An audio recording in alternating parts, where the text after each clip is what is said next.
Well, hello and welcome everyone to Race One of Prestige Season 1. I'm Nathan Gary, your host, and it's great to have you with us as we kick off something truly new in cycling esports world. Prestige is more than just a race, another race series. It's the next phase of sustainable growth for our sport, powered by Leadout and built around a verified premium tier competition. Here with Prestige and the organizers at Restart, presented by Alex Cole, you get a single day classics racing, real prizes driven directly by community entries and partners, in a format that puts squads and individuals side by side in the same battle for results. We've also witnessing the first series ever to be fully run on the Leadout platform, a one-of-a-kind system in cycling esports that finally delivers what this community has been asking for years, a place where organizers, teams, and athletes all get the tools they've been wanting, brought together in one seamless, purpose-built ecosystem, a real home for esports racing. This is your one-stop for events hub for high-level competition, athlete and team promotion, pro-level broadcasts, hosts and analysts who know your racing, know your community, and a performance-verified environment designed to keep the competition fair, exciting, and fast. This is Prestige Race number 1. Expect the preems, expect tactics, expect squads to be pushing each other to the limit, and expect community-powered series built to grow the sport from the ground up. Welcome to Prestige Season 1. I just got to say a quick thank you as well to our partners who have made this possible. Verge Sport for providing clothing, Precision Fuel and Hydration for the preems and prizes, Alex Co-Coaching for providing structure behind the scenes, and of course, the production team at ZMS Esports Studio for putting together a solid show alongside of us here at Leadout. Thank you so much. And who else could we not thank than Dean Cunningham and the whole Restart crew for organizing things for us for Prestige. Thank you very much to all of our partners and sponsors. Now, before we dive into the racing, it's time to bring in a man that is going to be on the call with me today. You know the voice for some of the biggest moments in cycling esports over the years. My co-commentator and partner in crime for Prestige Season 1, Mr. Dave Toll. Dave, it feels good to be back in the chair with you. This is the kind of broadcast and cycling esports community that has been waiting for, that everybody's been waiting for. It's premium racing, it's proper production, it's verified competition, real prize pools, and a platform Leadout that finally brings it all together in one place, and we get to do it together, Dave. It feels so good, Nathan. This is a turning point. It really is. I didn't know that we would ever get here, to tell you the truth. It really feels to me like everybody involved, all those people that you were just talking about, and of course the racers themselves, when you see the quality of fields that we have for our first ever race, I think you're going to be blown away. And it's going to give you that feeling that we've had around here for a while now. A lot of excitement is bubbling through with this sport. The racers have had so much input, and people like you mentioned, Dean and Damon and yourself, have really crafted what's going to be an incredibly special series. I am so excited for this, Nathan. Yeah, it's super exciting as we get right down into it. And, before we get into actually the racing and it begins, let's take a quick look at what Prestige season actually is. Like, what are all these races? A lot of people might not even know, like, there's a whole events page hanging out over on leadoutesports.com that you can go check out. So let's take a look at these and what people can expect when it comes to this season. It is a series with single day classics, but also some squad competition. That's interesting. So Dave, what is single day classics in the individual competition like? Yeah, let's start there, Nathan, because we really want this series to be open and have great racing every time we line up for the men and the women. And that means that these races are accessible to anybody who wants to get involved. You'll see the verification and all of the things that make the racing legitimate are locked down and in place. But for a classic race, we have, as time goes on, there's going to be different levels depending on how many racers show up. We have the Minimo, the Kermesse, the Classic, and the Monument levels. And depending on how many athletes are there, the prize list goes up and the prestige goes up as well. But classics racing is just like you've come to know and love out in the real world. One day racing, we score, as you'll be talking about more, the squad element. But if you just want to get out and do a race and have fun and feel legit, well, this is for you. And there's also a squad competition then. As you said, there's individual 1 day racing, one and done. You can jump into any of those races throughout the entire of the series and not lose out on not being a part of the first, second, or third, or do all four, but they are single-day races.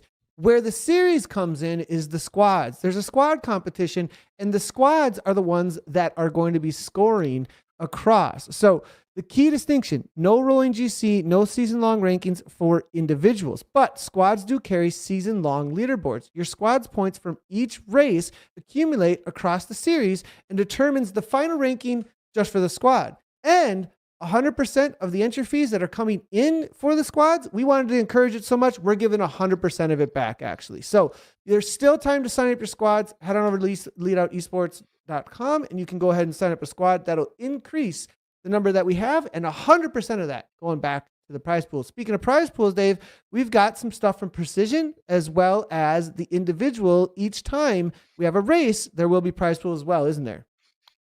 Yeah, absolutely. And I love the fact that Verge is involved in this series as well, Nathan. They've got some really cool, nobody is more dialed in the world of esports than Verge, and they're going to be racing for some really cool kit out here. 100%. Well, excited for all that. Make sure if you want more information about the prizes, head on over to leadoutesports.com. And you can also obviously check out the schedule that you do see above us. We don't have the stage race listed yet, but that is a little top secret that just got revealed. So be excited for that product launch over there as well. Well, let's go ahead and jump on over to our in-house analyst today, Becca Neeson. She has been taking a really close look at the course, the preems, how the squads might be playing this out there today. Becca, what should we be watching for? Hi, thanks for having me. Today we're on Watopia's Out and Back Again course, which is 42.2 kilometers long with 333 meters of climbing. The majority of that climbing comes in the back half of the race. So the first 20 kilometers are pretty flat, with the exception of the climb out of the desert. So our racers are going to start in the desert. They're going to go now all the way through, exit at Saddle Springs, go down the backside, through the tunnel, and then head up toward the Italian villas. Once they hit the Italian villas, they're going to get ready for the Watopia sprint. The JWB sprint is 360 meters long. It is flat, but there is a turn in it. So I expect to see both on the men's and the women's side that those that have sprints are going to try to go for this awesome preem, which is first across the line, not first fastest through the segment. And Precision Fuel and Hydration funded that, which is amazing. Those people that are going for that sprint are definitely going to try to go before the exit of the villas. And if you don't have a sprint, you also need to sprint to stay, because immediately following the sprint, we've got the climb up to the reverse S's. So it's a very short climb, but you do need to hit it fast or you might be left behind. Then our racers are going to head over to the volcano and they're going to climb up the volcano, which is pretty much a 2-part climb. It's 3.8 kilometers total at an average of 3.2%, which really doesn't give the full picture because you really have 2 steps that are steep. I expect on both the men's and the women's side that you'll see attacks at that point. And I think the smartest racers will be attacking when the pack speed is lowest. So at the ends of these long steep sections and into the flats. So on the men's side, I expect to see especially the Watopia riders that can make it up to the top, attack over the top and into the downhill, where you can super tuck if you carry enough speed into it. But there is that flat section on the top that you really have to push through and get up to speed as quickly as possible. Following that descent, riders are going to go towards the hilly KOM reverse climb, which is 2.4 kilometers long at an average of 2%, which again does not give the full picture because you've got the very steep intro to the climb, followed by some lumpy bumpies, and then a very gentle end to the KOM. However, it is really easy for groups to fracture here because the initial part is very steep, and riders, as they go up under the statue, want to take a break. And so if you are able to really reach deep into your pain cave, you can push at that point and cause separation. And I do think that you'll see riders attacking through the banner and into that downhill. These are places that you can use free speed. And if you have a little bit of gravitas, then maybe you can use that as well for an extra second or two going into the flat finish. So it finishes in the desert, and I expect that we'll see, at least on the men's side, a group together at that point. On the women's side, it is a small, mighty field, and I expect that it's probably going to be down to a handful of riders by then. So that's the course. Well, awesome. Thank you so much, Becca, for that overview. We'll have Becca, it's going to be great to have you here alongside of us for the race, for all your in-race analysis.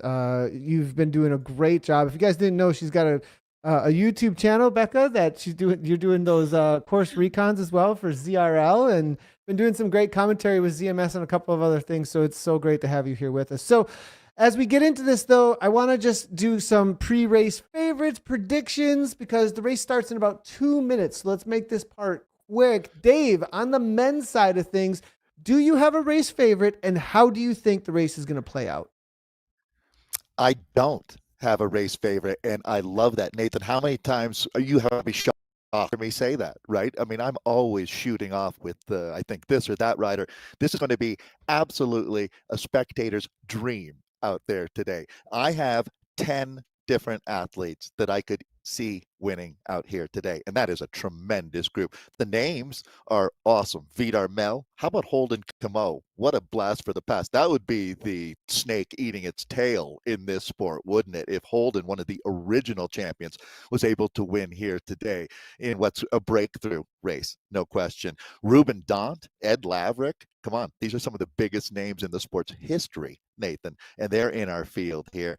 But you did a really good job. I always enjoy learning from you, Nathan. We were talking about some recent intel, and Paul Soreski, a Polish rider. I'm going to go ahead and push all of my chips into that bucket, as that would be a bit of an upset. I bet you a lot of our listeners or viewers have never seen or heard of this athlete before, but this is the future of the sport, and it might be a day for a breakthrough. On the women's side, I'm looking at you, Becca. I feel like the chances that our women's winner is not Swedish are incredibly small. I would agree with that. However, I do think that there are two really smart riders here that Randy Gino and in Liz Van Houweling that you can't really put your finger on. Like, they have this intangible ability to piss everyone else by not putting their nose in the wind and then get right at the line that I think we might see in this race. So it's hard to vote for anyone but them for this specific course for me. Well, these are great predictions. Appreciate that. And we'll be jumping back in with Becca as we get out on course. But the women have started. We are out on the course with Watopia's out and back again. First preem, or the only preem, not coming all the way to the JW sprint. So we are into Fuego Flats right from the get-go. And I get the sense, Dave, that because this is Fuego Flats, it may stay fairly calm in the women's race up front unless somebody wants to be brave or some of the squads have a plan to make some sort of an attack. Yeah, and that's what I love about what we're doing now is it's going to be really hard to predict what to expect to see over the next few K. I do see that Canadian national champions jersey. That's Tiffany Penner in our field. Great to see Tiffany. She's working on her thesis right now, Nathan, taking a break to do some esports racing with us. So, all right, it's a compact group of heavy hitters, no question. Anna Svardstrom, one of the riders I'd be watching for today. Marlene Bjarhed, another. And, of course, Mika Soderstrom. Right? Is she the danger woman in this field, Nathan? I mean, I see Elise Gallegos taking the start. Liz Van Houweling is here, and Leah Cuthbertson also in the mix. So these are, honestly, just like in the men's race, there's a tremendous amount of talent here. Yeah, 100%. And I think we're going to walk through a few of the teams that are out here and representing amongst the ladies squads. Excuse me, I need to make that right. Teams are not squads, Nathan. That's been one of our logic things over at Lead Out Esports that I need to repeat to myself often. We do have a little bit of a move, actually, though. SZ here with Marlene Varheed making that move. We talked about Sweden being a danger, and with that, this is something I definitely wanted to highlight and talk about a little bit, is that there is a preem for $50 at the JW Sprint. You can win that preem any way you want. You don't got to wait for the sprint, Dave. You could just walk away. And if they just sit up and watch you, that $50 is up for grabs. And that's kind of a motivation, I think, in some ways. Look, I'll create a breakaway maybe. Maybe I can get away and stay away over the KOM, but at the least, I'll get the $50. So I have a feeling that some of these riders are going to start throwing down thinking this pack might not chase. I think this is why you want racers making the format of the racing for exactly this reason. You see how aggressive it is up on the front, riders coming up and over the top. That's going to be really the story out here. And it's going to create for a very fun to watch racing dynamic. And at some point, it's going to start getting very tactical out here as well. It's a long day in the saddle. We're looking at over 40K of racing, but it is going to be spicier than what we've seen in the past. Yeah, I think so. We did see Lucy Harris making a little bit of a move just now off the front. We're only 1.8 kilometers in, 2 kilometers in, as you can see. So here we got, I love this scene. Wow. Look at this. Lise Gallegos, upper left. Tiffany Penner, Nelly Larson. We've got Joanna Kellman in there. Mika Soderstrom, Lisa Schrader, Camila Alberg. Camila Alberg here. Dave, did you see at World Championships, Camila Alberg versus Francesca Tomasi for the bronze medal? It came down to 1 point in the last 2 laps. This is a woman who knows how to make attacks. She was so close to getting that bronze medal, but then a final attack by Tomasi. And actually, at the end, it was actually Mary-Kate McCarthy who ended up deciding it because she took points from Camila in the final sprint. If Camila would have grabbed those points, she still would have been bronze. It was absolutely amazing. I can't wait to see what happens here with Alberg. Now we got Bruce Brutson, though, off the front. And to that point, Nathan, have you seen a rider come out of the woodwork more than Camilla Alberg has? I mean, that's, talk about from 0 to 100 kilometers per hour. What a story. 100%. I mean, she's a huge story in esports for sure, and really has come up through what has been the professionalization of the sport for sure. So absolutely great to see. And the force that Team Sweden was throughout the entirety of that World Championships was so great to see. And now they're showing up in force here for prestige. So that's really great to see as well. Team SZ out here, but it's going to be followed by Barheed now, right on that wheel. Brutson not letting her get away. And here's Team SZ. Anna Svartstrom, just saw her actually over in Abu Dhabi. She was the oldest athlete there and very proud of it. Great to see. Talk about life goals, right? 58. Is that correct, Nathan? I believe that's what I heard, and I just that is correct. That is correct. That had to be a misprint. But no, that's one of the better stories without doubt. I also wanted to shout out Leah Cuthbertson, Nathan. If you watch the Lead Out Sports podcast on YouTube, you'll hear Dean mentioning that when you talk about for us, by us, she is someone who really stepped up with Restart Racing during the tough time about a year ago. Maybe a little more than that even, but she is one of the athletes that deserves a gold star out here for her efforts to help keep this sport on the up and up and move it forward and help get us to where we are today, which is a turning point race here. Yeah, and it's interesting. Thank you, Leah. This is an interesting tactic, actually. I want to bring in Becca. Becca, what is going on here with Keith Brutson? Because she is constantly on the attack right now on the front.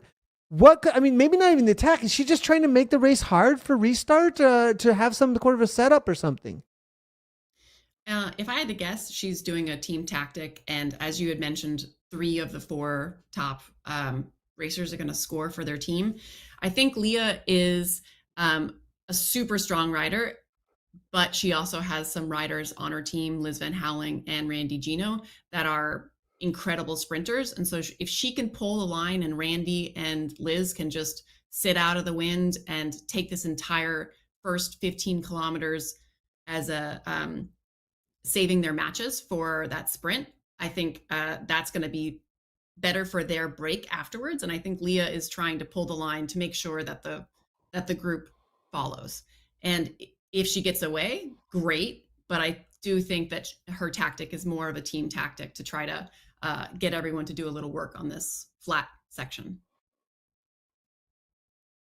100%. Well, it looks like we did see Busoni going across. We'll jump back in with Becca a little bit later, but thank you so much, Becca. That's a great look, actually, and great call out, actually, on Van Houweling being someone as well as Gino. They're both amazing sprinters. I know that Randy Gino's also live over on Twitch. She has a great following over on Twitch, actually, and she has some of the best content from the kind.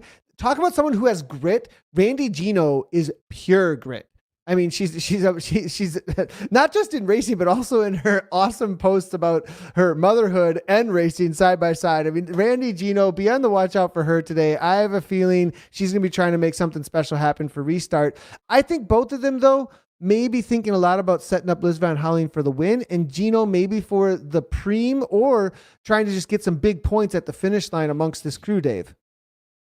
Yeah, Nathan, I'm happy that this race exists for athletes like Randy Gino, who was just coming up as the sport reached that transition phase that we've been in. So she's going to have a chance to really shine with the world's best here. There's a lot of upside for a rider like Randy Gino, without a doubt. So looks like the group, though, starting to lock down things a little bit. I think they get the feel that these women came to race today. No doubt about it. There's a lot of quality sprinters in this group.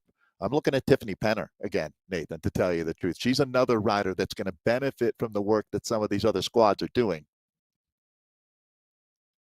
Yeah, and did you see what Busoni did? She shut that down, which is interesting that Busoni went out there and took a little bit of extra power investment to be the rider that shuts things down. She's going to be riding for Team Electric Spirit Co. Along with Malene Proust and Joanna Kalman. That's a solid crew to be watching for. This is the first time in esports that I've really seen the squad element kick in, where it really makes a lot more sense for these, because I would always look at world championship events and think that, boy, I don't know how much you're racing for Sweden or how much you're racing for yourself, to tell you the truth. But here, the team dynamic comes front and center, doesn't it? It changes quite a bit when you look at the prize distribution, the points distribution. It's a whole different style of bike racing that we're going to see, because as we're just hearing, the team tactics are going to be at the forefront, without a doubt. We just saw, as you saw there, the team Restart. They've got a couple of squads out here, actually, so it's great to see. Restart with Heather Shanks, Leah Cuthbertson. It's going to be Liz Van Houweling, Marcel Smithers, Randy Gino there as well. So Busoni now coming across. It looks like this is the same move we saw earlier.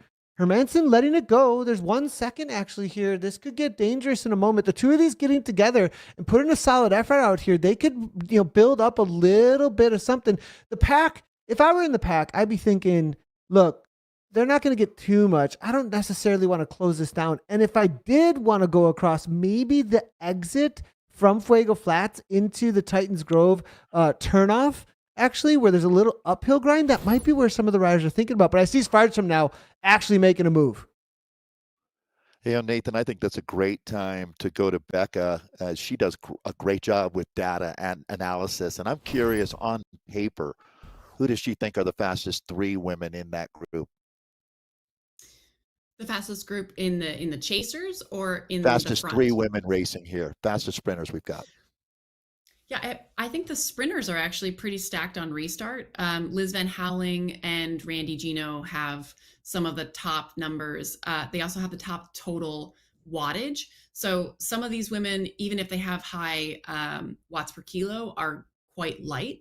So they're not going to be able to make a move, for instance, in this flat area where it takes more of their watts per kilo to reach the same speed.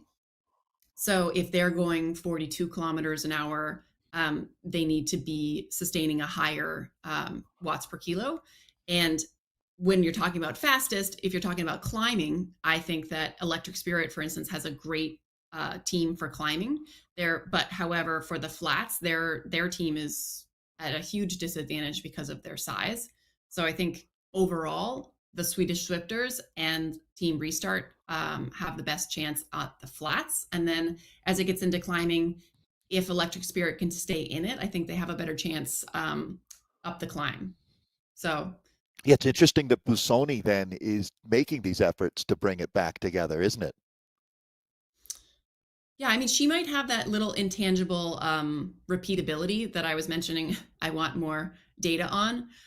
So it might be that she either has been tagged by her team as the person to shut Cuthbertson down, or that she knows that she can hit 6 watts a kilo easily again and again, because it looks like her 5-minute power is kind of close. It's 5.6 watts per kilo. So she doesn't really mind being up in that space because it's not really draining her battery as much as it would somebody else.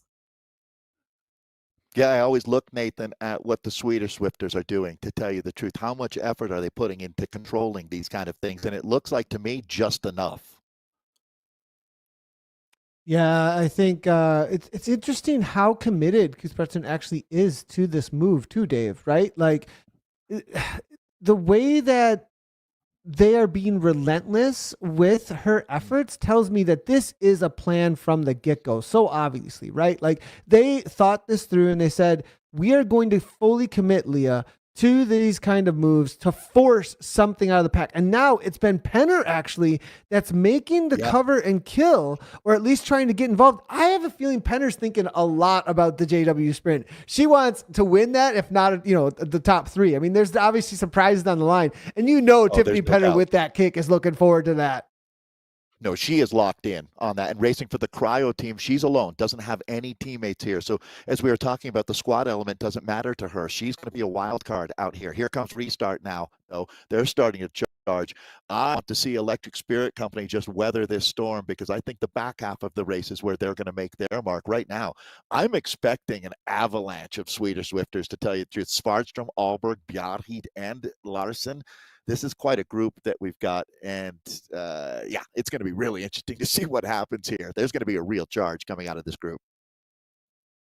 Yeah, shut down, it looks like, again by Penner. And Penner's being solo, it's kind of on her. And so I think rather than dragging the whole group across, Tiffany was thinking, look, I'm going to let that go a little ways, but I can't get too out of control, because if I want to win the sprint, I've got to be in the break, right? If I want to get that sprint at the JW Bridge, I've got to be at least in the break. We've got to at least shut it down. If anybody follows, fine. But if I do make this, then I think I can be the best sprinter that's in the break. I think that's why she's doing that. And she knows she's strong enough to be one of the women who does control this group as well. So it's great to see what she's up to here. We're now going to take this right-hand turn into the cutoff away from the Fuego Flats. Now we're going to get a little hillier. It is going to go into the first half of Titans Grove, but then it's going to drop down toward Watopia Mountain as well as the underground. And then we'll take the right-hand turn from that section on over into the underground water tunnels to make our way over to the Italian Village. And that's not too far from there, Dave, until the sprint section for the Preem. Yeah, and I mean, really, it is interesting. There goes Van Houweling. Now, this is going to be a teammate of Cuthbertson who's been on. So they obviously have a plan to keep the speeds high, keep it very, very active. Elise Gallegos moving up onto that wheel, another rider who was at the World Championships representing her nation. I know that had to have been huge for Elise. So it's really nice to see these athletes having their hard work paying off. We should shout out Alex Coe as well. He's been a big part of this movement to make this event happen and keep the sport on the up and up. And that's one of her athletes right there. Yeah, Liz Van Houweling on the front. Interesting enough. Only 4.5 watts per kilogram. For an athlete like Liz Van Houweling, not too much happening there, I don't think. I think that's just to keep things fast. Svartström on the counter. Elise Gallegos. Did you see that Gallegos from Wahoo there? The Wahoo ladies, immediately when she saw Van Houweling go to the front, bam, right on it immediately. Now Van Houweling following Svartström. I'd love to see what we're seeing here from Anna Svartström as she comes up and over the top here, trying to make things fast. And you can... with the new pack dynamics, it's interesting. Zwift have even further accentuated your ability to stay away in some ways. So the downhill snowball effect is even less now at this point than it was in prior pack dynamics, from my experience at least. And so, it's one thing between the platforms. A lot of times these racers are used to something on Whoosh where it's really, really difficult to ever even get away because of the downhills. And you'd never really see these attacks prior to the downhills unless you're extremely heavy rider or you've got 3 or 4 riders either able to snowball. But here on Zwift, you will see maybe some riders trying to make some moves like that because they're so willing to put down the big power on the downhills. I almost think there, Joanna Kalman just keeping positioning up in the sweet spot of the group here. Nobody really attacking, just rolling over the top. This group has no weak spot, does it? There's no weak link in this peloton that we're looking at. There's a lot of strong women here, so you've got to play your cards right. Yeah, now as we get down into this section, heading over to Ocean Boulevard, it's going to be a right-hand turn shortly after this. Becca, I want to bring you in real quickly and ask what was going on there with Anna, and what's happening at this point in the race in some of the ladies' heads. None of those moves have worked so far, and is there a reset about what could happen from here on out? What are your predictions coming into this JW sprint? I think we're going to see those riders that have an under 10 watt per kilo, 15-second power are going to try to go early because they know that they're going to have to stick on to the sprinters at the end of the JWB sprint. So I think you'll see riders like Julia Pello. I think you'll see Emma Todd. I think you'll see Lisa Schrader. I think you'll see Leah Cuthbertson. I think you'll see all of those riders go early. Because if they don't, they're going to drop off the back. So I think what we saw with Svardstrom was pushing at the point at which the pack speed was lowest. So every time the pack slows down, if you pull that line at the front and everyone chases, you might catch someone off the back. And once you're out of that draft, it's really hard to catch. So I think she was hoping to make people burn a match or to possibly drop a rider or two in that point at which the grade went from up to down. When this sprint, Nathan, is done, and I'm really looking at Randy Gino, Nathan, here to have her breakthrough moment in esports. She's going to come in just charging for this. The team's been riding really well for her, talking about restart, and it looks to me like they're setting her up. And it's going to be a battle royale with her, Tiffany Penner, and a couple of the Swedish riders come in with a tremendous sprint, like Marlene and Camilla Ahlberg. Another opportunity for her to really make a mark with us here today. So these are 4 women that I expect to see in the top 5, to tell you the truth. Yeah, it's a good call. Well, I mean, and that's the other thing is how much do you use in order to get this sprint and amongst this crew, do you feel you can recover enough through the SEs? There'll be some riders here who go all in for the sprint, and it's like whether or not I make it through the SEs doesn't matter. And there'll be some that have the confidence, like a Camilla Ahlberg. Look, I think I can take the sprint and I can win it outright today, because you're looking at $50 on that line, but we're talking 150 to the winner, right, Dave? So there's like, you start doing some math here about, well, how much energy can I give to that $50 or those precision prizes, or do I want to save it up and, triple my prize money and risk it for that? Yeah, it's really, I think any elite athlete is going to look at it opportunistically. If you're feeling good and the sprint is there and you can make a good effort without feeling like you're going to go too deep, you do. But otherwise, you play for the long game. Now, it is interesting when you talk about the individual aspect. We mentioned Tiffany Penner in that camp versus the Swedish Zwifters. Now, we score the squad. Even though they have 4 riders racing, it's your top 3, similar to something you might see in the team scoring at a GC, like the Tour de France kind of thing. It's your 3 riders that are scoring points for you. And again, this is not a time-based GC. It's points-based at the finish, 30 points for the winner, down to 1 point for the 30th place rider. So everybody racing today in this group should score some points at least. But it doesn't matter for some athletes, and for other athletes, it's why they're here. That's a great point. And that's what I love about the squad competition, is that you're here for something still, right? Like you're still here no matter what, for an addition to the race and you can get something out of it. And we've also got age group results as well, right? Like the way that we've structured this, Dave, is a lot like your big point-to-point racing. In some in gravel world, I'm thinking Ore to Shore as well, and Schwamagan, your elite podium for cash is decided by the race, right? Like however you finish there, and then they are separated out from the age group, and the age groupers are able to get those other prizes. Actually, you know what? Credit where it's due. And Nathan, the Lifetime series, basically what we're doing mirrors that. You can just show up and do Shaquamagan, or you can be part of the Lifetime series and have it included there. You could also be a Masters racer, as you said. So it makes sense. It really does. This has been well thought through by people like Ian and yourself and the powers that be at Lead Out. So, and again, shout out to Damon as well. What a tremendous job with the broadcast here. I have not met a person that is more true blue than Damon. He just has a great heart and always wants to do the right thing by people. And I just really appreciate his efforts with this broadcast. He working with you, Nathan, that's a dream team on my end, at least. I appreciate it, Dave, very much. Well, we're coming in to the sprint section here pretty quickly. We are going to do this 180-degree turn, right? And then we'll do the little S climb. It'll be a left-hand turn after that climb into a short little downhill. Then we hit the Italian Village, and we're talking 500 meters to the line at that point. I mean, this is going to be full gas, and nobody's gotten away. I think we'll have a little bit of a move through the S turns, though, Dave.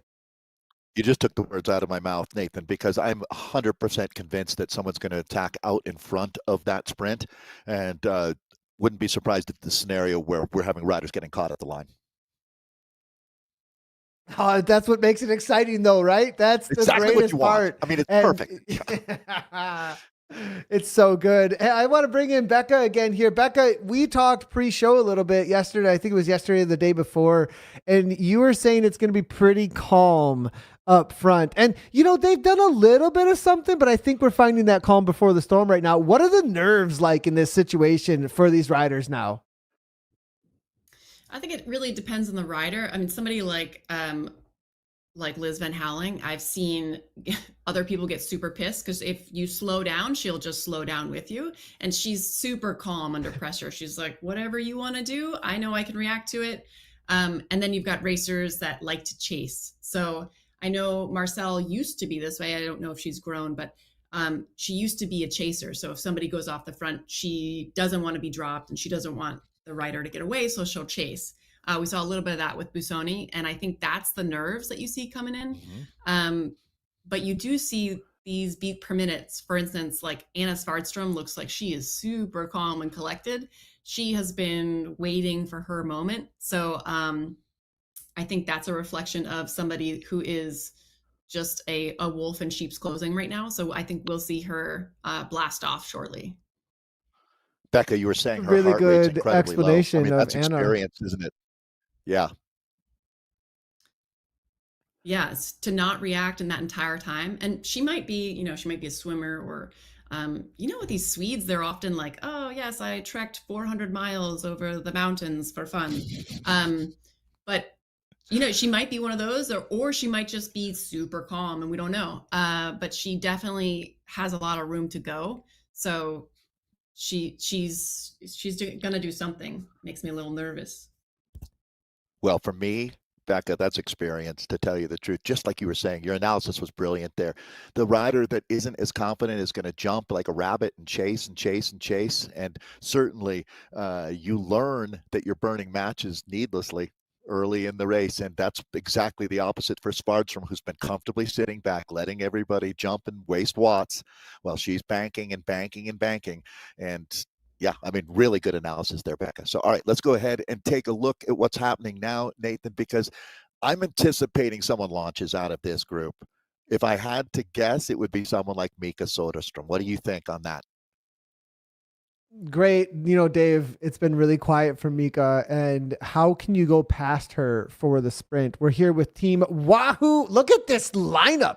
All of them were at World Championships, Dave. This lineup is danger. If they don't win this race, come on, what is this? Elise Gallegos, Lisa Hermanson, and Mika Soderstrom, all three of them Cat 1 SRC racers. All three of them were at World Championships in Abu Dhabi. And they've got Mika in here, who is probably the best sprinter in the world. Her, Liz Van Houweling, and a couple other names is the only ones I would name when it comes to a sprint like this.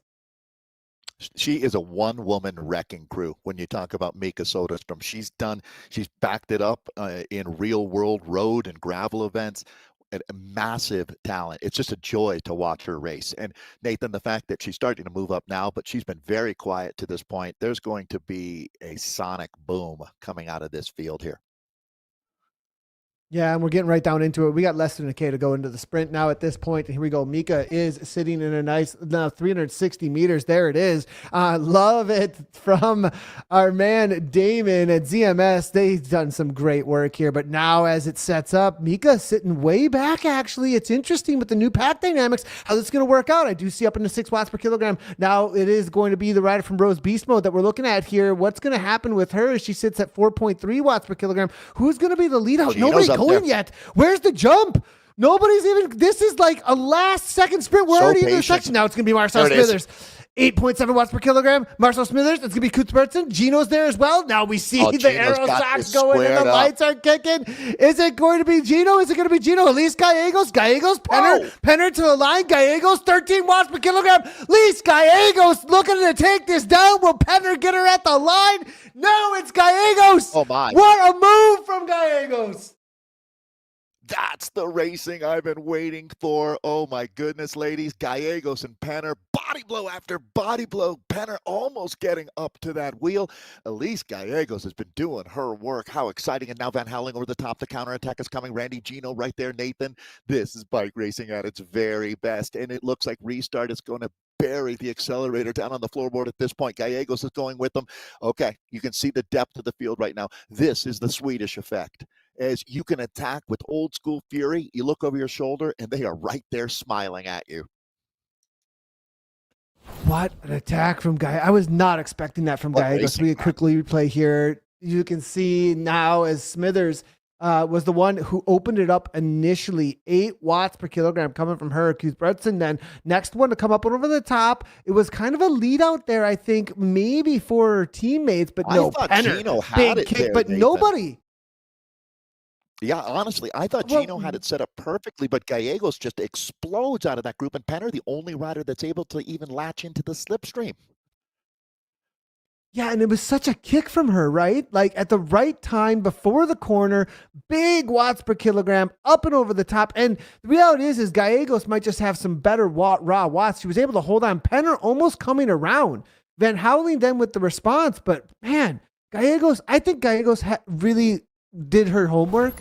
She is a rider I know does a lot of looking into the course and timing and everything, and she's got Alex Cole, with her as well. So I mean, cue the Alex Cole coaching advert right now, right? Isn't it where we run Alex Coe's ad? Because both of those athletes have been working with him for years now. Those are 2 of his featured athletes, I would say, Penner and Gallegos. Yeah, so I think we'll have results on the preem here momentarily. As soon as we do, we'll go ahead and get the for sure on what went down there in just a moment. As soon as we can, we do have the men jumping out on course though, and we're gonna have to have them side by side in just a second. But and we'll catch what's going on in the men's race actually right from the get-go. There it is. There's the preem. Gallegos, Penner, and Van Houweling. So Gallegos takes down to $50. It's going to be $15 of precision to Penner, and then 10 precision fuel and hydration to Van Houweling. Miramar, Marlene Prowse, it's going to be Lisa Hermanson, Roberto Custoni, Gino Cuthbertson, and Joanna Kalman. No points or anything. It's just prizes out there for the preems. Nice one there for Gallegos. Nathan, we should really remember the founding partners, the people that were with us on this historic day of racing, and certainly precision. I've noticed more and more athletes I respect have been using precision, like Gabby Guerra, for that matter. So big thank you to them for being involved. That'll be one of the prizes that'll be well used by our riders here. So back to the front, that familiar jersey all over the front right now with Power and Way pushing things for Wahoo. This is a plan. Yeah, jumping right in with the men. It's flat. We're right out into the flats and a little bit different here as it looks like it's going to be Njal, Stuart Way, Johan Norn, and Josh Power Wahoo. Now Jaden Yager jumping across. These guys are like throwing down so quickly we can't even set the stage. It feels like. Yeah. Let's talk a little bit about the men's race and like who's right all into the involved Donnybrook. here, because it's like boom, we're just kicking it right away. But I'm going to just go through the start list really quick here. Maxine Jeannaudet, it's going to be Nicholas Dreycott, both for that Foudre team. It's going to be Ruben Dant, who's out there he's actually riding for, I believe, the Sweet Potatoes squad. I'm going to double check here and make sure I got that correct here. But the Sweet Potato squad, they're a part of the team Farm Watts, I believe, is who they're with. So it's great to see them out here today, and that is going to be Najal Patterson, Paul Sersky, Ruben Dant, and Zach Muir. All of them have participated in the Worlds. 3 of them were at Worlds. So I think that's going to be a team to definitely be watching out for today. We've also got Julian Hers, Christoph Liebes, and Marco Santo and Vidar Mail. They're all riding for that Beast Mode team. Be on the watch for Eric Mitchell. I think he's riding, I believe, with the half wheel squad, perhaps, if they did get a team out there today. But speaking of half wheel, as you said, Holden Camus is out here, former national champion, and if he can bring it to a sprint, watch out for him. Nathan, I'm just noticing a name that I'm not seeing on my start list. Havot. That's Sebastian Havot, I believe, that we're talking about, and that's a rider to watch. He was up there in the mix. This is exciting. Back with the front of the race now. Jaden Yeager in this race. That's extremely cool to see. Another one of the OG esport racers out of your home state of Wisconsin. Kind of guy you want to ride in a breakaway with. It's interesting to see like the way that this race is starting. They're not messing around. Johan Noren just completely. This is strung out. There's a lot of completely strung out already. And I mean, if you look at the guys in this move, Johan Noren, one of the best esport racers on the planet. Daniel Pettinger, same thing. Vidar Mel is coming up to join. So this got very top heavy here. Yeah, anybody who's not up on screen here right now has got to be burying themselves to correct this situation. Boy, these guys went out all guns a-blazing. Absolutely love to see what's happening here. Let's go ahead and jump in with Becca. I think she's got some opinions about who's to watch out for and what might be happening. Different start to the race, isn't it, Becca? Yeah, and I think actually when I was looking at the race and thinking about, what could be exciting points for the men, I think there is a big disparity in weight and total watts that just enters into the equation of when they're going to be able to attack and sustain a breakaway. Downey, for instance, has those total watts to stay away, as opposed to any of the women that we were mentioning just didn't have the total raw watts to be able to get away, stay away without burning a match. And I think there are some men in here that are sufficiently bigger. I mean, 477 watts for 5 minutes is a lot of raw watts. And I think a rider like that, if he can get away, there's not enough of a grade change to make it an easy chase. So. Well, as we look at the men's situation with Jaden Yager going off the front, it's great to see the move from him. I do want to highlight, though, over in the women's race, if we do have a replay of it or not, it would be really great. But Marcel Smithers just did an absolute lead out at the start of the KOM. If we can move over to that quickly, it'd be really great, because that lead out then launched Liz Van Houweling, her teammate, and a few others. Camila Alberg now countering it at the front. So it's Alberg, Van Houweling, Harris, Soderstrom following closely. It's completely blown apart at this point. They just hit the bottom of this climb. It was a lead out from Smithers, I saw. Then she went to 0 watts almost. So it was essentially one of those situations, Dave, where you see in real life the lead out train at the bottom of a climb, and then they just almost fall over on the bike. I think that's what Smithers just did. The squad element is taking this to a whole different place in esports than what we've ever seen before. Is that's going to be Camilla Alberg up on the front. She's a danger woman, no question. You can see the response that she's getting. It's going to be Lucy Harris is there, Liz Van Houweling with us, Lisa Hermansen in this group. Mika Soderstrom makes this move. Anna Svardstrom is there. I got to say, Roberto Busone has been a breakthrough rider here today. And this is your selection, Nathan, right here, right now. This selection is going to be this is the story of the race up till this point. I would love to hear what Becca thinks about this move. I mean, there is not a rider in this group that doesn't have incredible Palmares already. What have we got here, Becca?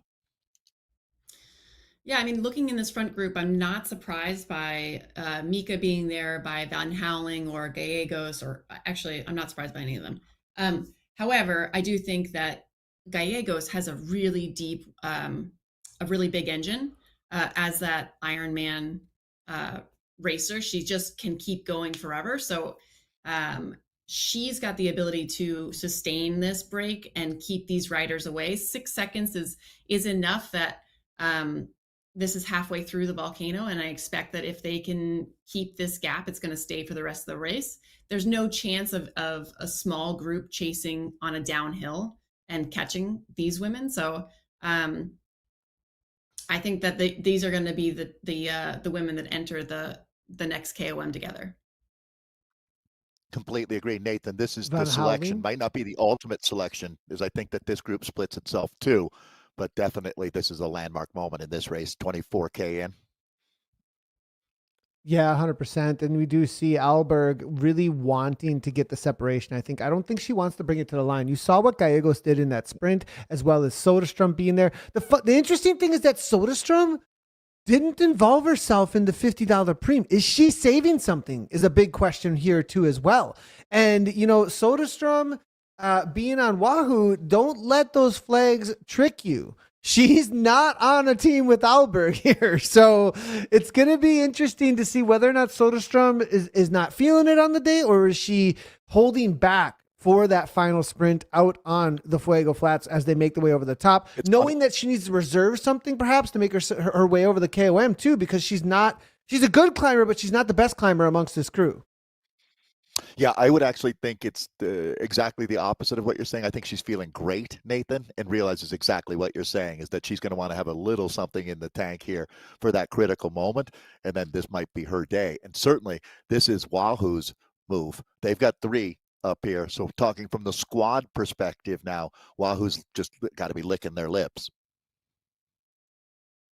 Yeah, Beast Mode able to put 1 in here with Lucy Harris. Then we do have Team SZ is here as well. But Wahoo, all 3 riders able to make the move. It's only Liz Van Houweling now at this point. So Lucy Harris, though, this is going to be interesting. Right, so they're going to have every one of their riders scoring points for them is in this front group. That's unbeatable, almost. Oh, that's a good point. Awesome. 10 seconds back. Yeah, you can awesome see in the background there, you do see that group chasing. They're calming down a little bit now at this front, watching each other. Nobody wants to really take a pull. It's allowed about 3 or 4 seconds to come back from that group behind, as we do see the lead of Vjarhid from Team SZ, Larson as well. Nelly Larson. We've got Maria Marb also from Beast Mode. Kalman now with Busoni, a couple of teammates there now trying to make the push. So there's going to be a lot of motivation behind here if these ladies don't work together necessarily. And that's the thing. So it's on Wahoo, isn't it, Dave? It's on Wahoo. Yeah, well, it really is. I mean, so at this point, Swedish Zwift, there's an Electric Spirit company. To me, Nathan, is the team with the most to gain by catching the group in front of them here. And they're certainly participating now. Very interesting race dynamic, because it's not such a huge gap these riders are going to be throwing in now. That's for sure. They've got a lot of hope now. It's the infighting that they've got to be looking for up in that front group. Riders looking at each other, not wanting to pull, which is happening a little bit, it looks like. Big kick from Harris, 8 watts per kilogram real quickly there. Now it's going to be Soderstrom coming over the top as well, right behind her. Gallegos, Hermansen, Van Houweling. Now we do see the kick from the group behind. Gonna lose a couple of seconds here if they don't speed things up. Do you think that It's kind of it's hit or miss here at this point for me. I don't know Really that is. this front group is completely solidified just yet, unless Wahoo put the Look at work in. Wahoo Because now. the reality is They these are. other teams, they can just sit, can't they? Yeah, I think that they were hedging their bet there for a little while, Wahoo, where they didn't want to do all of the work to keep this gap, but I think they realized it's worth it. We're just going to have to go ahead and bite the bullet here and just start rolling over the top and get these other women to get involved, hopefully. But they are now punching tickets out of that group. Busone is gone. Lucy Harris still there. Lisa Hermanson is still there, but this group has whittled down just a little bit. And maybe that was what Wahoo wanted to see. They didn't want to bring that many ladies along with them. But now that we've got this down to, it is a group of 6 that we're looking at, and 3 of them are Wahoo. Remembering now, Mika Soderstrom is the Swedish national champion. That's why she's not in that Wahoo jersey. Well, this does look to be establishing. Anna Svartstrom behind, though, kicking at 7 watts per kilogram, trying to get them into a solid super tuck and get that chase going. 15 seconds can still come back, but it's going to be a difficult one to do. That's for sure. So there is some crazy stuff actually happening over on the men's side. If there's any replays at all, it would be absolutely awesome to see some of the moves, because things have absolutely blown apart. It does look like to me what happened. Now, I didn't see exactly, but I'm guessing Jaden was able to establish a little bit of a break for himself. And then Zhao jumped across to Jaden, and they've established, Dave, a 23-second gap on the Fuego Flats. 24 seconds back to the chasers, but there are plenty of squads behind now. But some of the strongest squad members are not going to have a very big motivation to chase this down, right? Oh, we've got a lot to analyze here. Now, thank you, Damon. He's going to take us back and show the replay here. As this is Pedersen, the Norwegian, going ahead and making contact with Jaden Yeager. These are 2 workhorses, and you could tell that they were simpatico, Nathan, the second that you brought them up on the screen there, that clearly they're working together. It looked like they're swapping pulls. These guys will lock in now. And you said it had gone out to 25 seconds. That will have the alarm bells ringing without any doubt back in the peloton. Start putting pressure on those teams that are missing this move.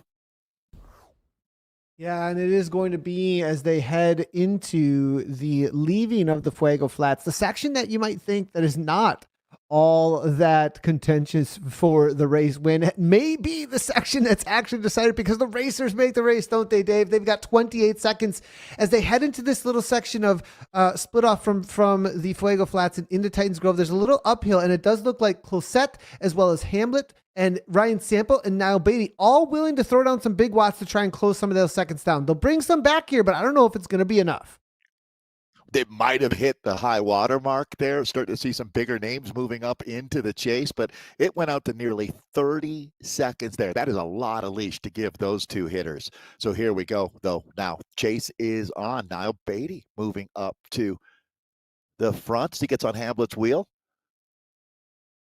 stringing things out a bit. So obviously it's an authentic chase being put together here now. They're not half wheeling or half pedaling it. Speaking of half wheeling, I love it. As Holden is probably just trying to sit in as best as he can, one of the top sprinters out there today. The chase is doing 52 kilometers per hour through this section. I know for a fact that the 2 front runners were doing 54, but now they're starting to infight a little bit. It feels like Jaden, I have a feeling was not pulling through quite as hard. You start questioning when you see the seconds start coming down, Dave, right? You start questioning whether or not this is going to stick anymore, and whether or not you want to keep putting energy reserves into this or hold on to something, because this might be over real soon. Yeah, absolutely. And, I see Sebastian Havo moving up now. He's one of the Hexagon riders out here. This is where, jumping in with this men's race, Hexagon has a 3-rider squad, it looks like, but they're going to be in that squad element of this. They're not independent contractors out here. Restart. Boy, I like this team. I really do. Cunningham, Honda, and Ryan Sample all getting up there in the chase right now with their, I should say, covering the chase is their teammate Jaden Yeager. A very aggressive start to the day, moving some pieces around on the chessboard. I think it's advantageous for the net result for Restart out here. Jaden knows what he's doing. Yeah, Vidar Mail, I think, is another one who's probably thinking about what are we going to do here? It's out to 31 seconds. Here we go with Restart Esports Mail 2. This is going to be their M2 team. It's going to be Christian Speidel, Dean Cunningham, JP Leclerc. That's the indoor specialist over on Instagram. Love the shout outs from him around the series that he's joined us. Niall Beatty. That is going to be the 4 men lining up for Restart Esports Mail 2. Now, I do believe Jaden is on the number 1. So the cool thing about this also is you can kind of have some intramural type stuff going on where the teams will race against themselves within separate squads, which is always really cool to see and increases the competition level. Is JP Leclerc on the same restart team as Jaden? No, I do not believe they are. That out. He's they not. are on Okay. separate. Yeah. There we go. And that's again, that's cool to see for sure. All right. I would imagine that there's a lot going on in the women's race as well. It's really hard, Nathan, isn't it, to leave either one of these races for a moment with all of this action hotting up. But there you go. That is the Leclerc that we're talking about. I did want to mention before we throw it to Becca how much we appreciate the athletes out here that are supporting this series. Without them, this was nothing. And to see so many of the big names of the sport showing up here and being a part really does a heart good. So thanks to all the men and women that took the start today. I'm sure Becca feels the same way. Yeah, 100%. Yeah, for sure. Becca, with the women's situation, it looked like a couple of attacks were thrown down by Wahoo here. They've got the numbers. Is that what's going to be happening? Just keep on throwing them down? Well, actually, as you say that, there goes Soderstrom. Right. Yeah, what's interesting is I think Wahoo's really going to have to lean into their team tactics for this, because no one in this group that's not on Wahoo is going to want to do any work, because they're just going to want to sit in and wait until an opportune time. Maybe not the sprint, because Wahoo's got some sprinters, but they want to make Wahoo maintain and push this gap out. So you've seen a lot of Wahoo taking charge of this gap, and it's gone up to 21 seconds, which means that's a selection point. I mean, like I said on the volcano, I doubted it would come down, and I don't see this closing. So I think you'll see attacks starting over the gentle climb out of the villas. So Becca, I couldn't agree more. And really what you're saying, actually, that last pull from Soderstrom there added 3 seconds. Was it sitting at 18 seconds was the split? It went up to 22 after about 500 meters of Mika pulling, and then immediately her teammate takes over. So they're doing exactly what Becca is saying. They realize that, of course, I mean, it's a no-brainer here. You've got 3 riders in a 6-rider breakaway. Of course your team has the responsibility for driving the pace. You're lucky, Nathan, to get even a little bit of help from some of these riders, as they can honestly look at you and say, are you kidding me? Why would I pull right now? I can sit on and try to get the best position I can out of this group by doing no work, or help you make it even worse for my team. So no thanks on making it worse. I'll go ahead and sit on, and that's tactics. And as you were saying, Becca, at the very beginning of this broadcast, the very savvy riders. You were mentioning Liz Van Houweling at that time. It takes a strong, confident rider to be able to go ahead and say, hey, if you don't want to pedal, I won't pedal. Or if you guys are going to go, I'll go too. And that's the mindset of a real champion here, an experienced rider. And that's exactly what you're seeing from, I don't know. I mean, Mika Soderstrom is extremely savvy. She has tremendous amount of in real life tactical experience. You were mentioning Elise Gallegos coming from the world of triathlon, but I think that she's a savvy woman that's picked up quite a bit vis-a-vis working with Alex Go. It's not just the physical element, but the psychological and the gamesmanship or gameswomanship in this sport, Nathan, that Wahoo has really nailed down. So Lucy Harris, is she pulling or just rolling through on the front, right? I think just rolling through on the front, because the second that a rider who's not wearing the Wahoo jersey comes through, it seems like Wahoo has to go ahead and get back to work. So Camila Alberg, the only threat here at this point, in my opinion, for Wahoo is the reality that we have the reverse KOM, which is going to be about a 3-minute climb. I think maybe 3 to 4 minute climb.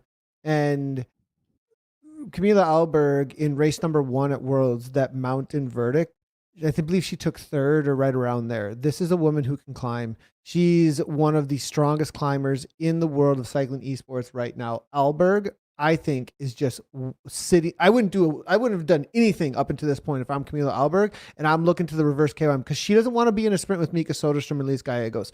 She wants to get away. That's going to be what I'm thinking here at this point. So watch out for Alberg right now to be making moves. We're about to hit that reverse KOM. This, I think, is her moment. Nathan, I don't think that Alberg's nose has felt the virtual wind for the last 15 minutes, to tell you the truth. I mean, she's doing exactly what you're talking about, or putting herself in the best position as possible. I mean, look, this would be the moment when you would expect her to roll through and set pace for a little while. Not even close. She's not interested in doing that at all. This is all about Wahoo right now as far as setting tempo in this group. I'm amazed. I mean, look at Lucy Harris. That's a great example. Lucy Harris hits the front, isn't even really sure what to do with this, I would think, because Wahoo is now saying we're looking for a little bit of help here because they don't want to get jumped. I think that what you were saying there, Nathan, rings true to all of the Wahoo ladies as well. They not only want to win the squad competition here, but they want to win outright as well. There's a lot of pride in racing. And I think you would agree with that it's not a greedy factor. It's like, look, we came for all the marbles, not just some of the marbles. Yeah, Lucy Harris was an early attack here. I do know we're going to keep these side by side for just a moment. Let's go ahead. We can come back to this women's climb here in a minute, though. We're going to catch the sprint. It is Najal who is making a move through the leaving of the S-turns. Jaden trying to hold on. We've got Inglis from RWB. Ruben Dont trying to come over the top. This is really great, actually, here. Yeah. Najal here, he's going to hold on, but it's Jaden trying to hang on with Ruben Dont looking to come across to get into that top three for the final prizes, but it's going to be Inglis here that's trying to hold on to that third spot. So that's the battle for third behind between Dont and Inglis, but it's going to be Najal who's going to take it down. That's going to be $50 in his pocket for the preem. Nice one there by Najal. Jaden Yager able to hold on for second, but now it's between Ruben and Inglis. Inglis not able to hang on as Ruben Dont comes over the top and takes down that third place. Now, is this going to be a breakaway situation here, Dave? Can Ruben get across? Yeah. Well, watch for the next 30 seconds here. We got Dont has got the throttle open. This is going to change everything out here. That preem had a huge impact on the racing. It is every man for himself out here right now, Nathan. 100%. Incredible racing. Unable to hold on. Dont with the massive attack there, 15 watts per kilogram, and able to hold on for third. But it was actually Najal who took down the preem with an attack leaving Ocean Boulevard. So up and out over the top of Ocean Boulevard. Najal takes it down. Stuart Way trying to get involved, looks like, with a breakaway situation. Najal is 10 seconds now, 8 seconds up the road. Jaden is chasing. Ruben Dont's there as well. Now here comes Sersky. Dave, we had talked about this, man. He is on the attack now through the SEs. Watch out for Paul Sersky. Yeah, this might be, Nathan, you couldn't say he's coming out of the woodwork after what he did at the World Championships. At one point, a virtual podium position was his. Nobody really gave Osborne a run for their money like Sierski here. So this Polish rider is absolutely a rider for the future, and this might be a breakthrough race for him here today. It'd be a good day to have a great ride. Yeah, I think Sierski here is going to close things down for himself. He's actually going solo. He's gonna do it by himself. If him and Najal get off the front, they're both world's contenders.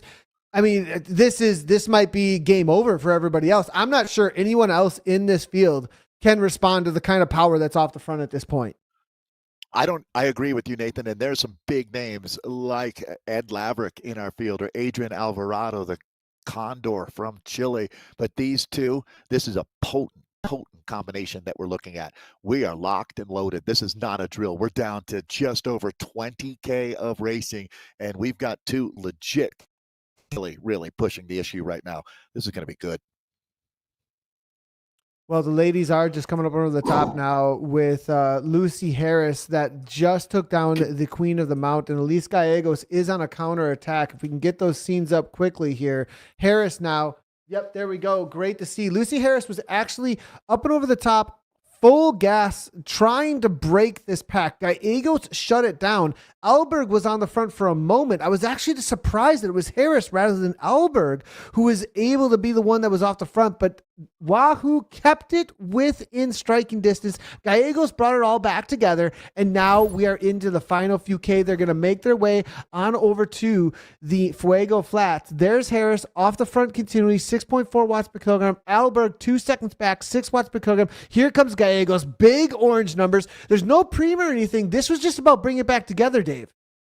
Yeah, I mean, they are gripped at the front in this group. That's going to be, again, the catch from and pass by Gallegos.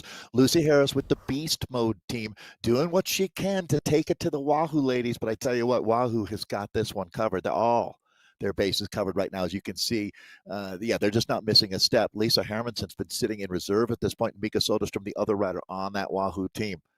Alberg, the danger woman. Nathan, you highlighted that earlier, and I completely agree that that I think is going to be the toughest rider for them to contain when you talk about Wahoo right now. The other Swede, but Swedish Zwifter, not Wahoo rider, Alberg. Well, I'm going to be very difficult for Mr. Damon for us. Now, let's do a side-by-side if you could, please, because something changed up in the men's again. And I'm sorry we're missing those images. This is the little bit of overlap between the two. We didn't want to go too late into the night for everybody at the same time that wanted to be racing. So there is a little overlap at the end here. The ladies are coming. It is a good problem. We only got 2K left in the women, so we'll get back to full screen with them in just a second as they look at each other a bunch. You can see that in the lower right-hand corner. All they're doing is watching each other. It's great to see. But in the men's race, Johan Noren, I'm eating my words, and Dant went across. And now they've got 7 seconds, quickly. And Jager sees this now. This is crazy. Okay, let's take a good look at what's happening with the men's race, because the ladies are going to be into their finale really quick. But this is your race scenario right at the midpoint of the race. We knew that Sierski was going to be a part of the storyline, and he certainly didn't disappoint. There's the Belgian, the superstar, Ruben Dant. He's there. Then the Norwegian, Niall Pedersen, and the Swede, Johan Noren. These are 4 established stars in esports riding up in this front group. The gap has gone out to 8 seconds. Jaden Jager might be at the end of his rope. Very, very active, helping set the table for his team in the first half of this race. But right now, I think somewhat similar to the women's race, these 4 are in with a very good shot to go to the line. And this is the cash right here, right, Dave? 3 win out and 1 will not grab anything. Now it's going to be points as well for the overall for the squads. So there's still plenty for everybody to race for, as well as the age group results. But the fact that Ruben Dant, Najal Sierski, and Noren, all Cat 1 SRC racers, are off the front at this point together starting the climb, it's going to make things very difficult for the rest of the field to bring this back at 13 seconds. Who in that pack can even put out the power numbers needed to bring the 4 of these back? And the fact that there's 4 guys at this level, it's almost an unbeatable combination when you look at it.